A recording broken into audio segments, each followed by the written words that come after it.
Women's History Month is coming to a close, and two trailblazers are proving that the sky is no longer a boys' club. Both were recently honored by Tampa International Airport, one for breaking barriers 50 years ago and the other for breaking them right now. Here's more on their stories and their advice for anyone daring to break down a few doors. The skies over Tampa Bay have always drawn dreamers, but for decades, the cockpit and the hangar floor had one thing in common. They were almost exclusively male. But I was one of the very first women airline pilots in the United States. And then I retired more than 20 years ago, and so when I retired, I was the first in Northwest, which Delta today, their first female pilot to retire because I was their first woman pilot. Julie Clark's path to the cockpit was anything but smooth.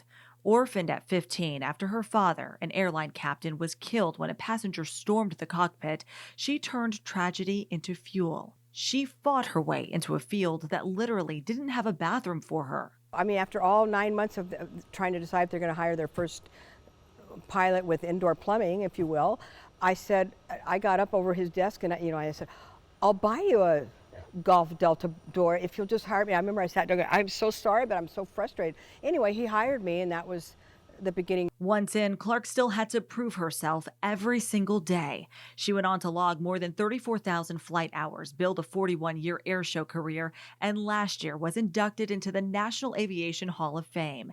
At the Gala Scholarship event at Peter O. Knight Airport earlier this month, she had a message for the next generation. Is don't let people try to knock you off course. And believe me, they'll try to sidetrack you like in a heartbeat. Just stay focused, and I just keep saying, build it, believe it, and become it. That message hit close to home for 20-year-old Antonique Greenslade. She moved here from the Bahamas at 17, the first in her family to pursue a college degree. I'm also the first youngest Bahamian female to ever obtain an airframe and power plant license from the Bahamas.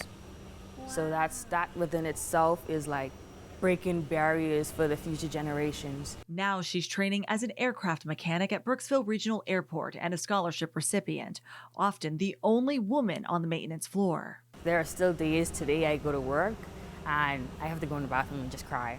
Like, it's tough.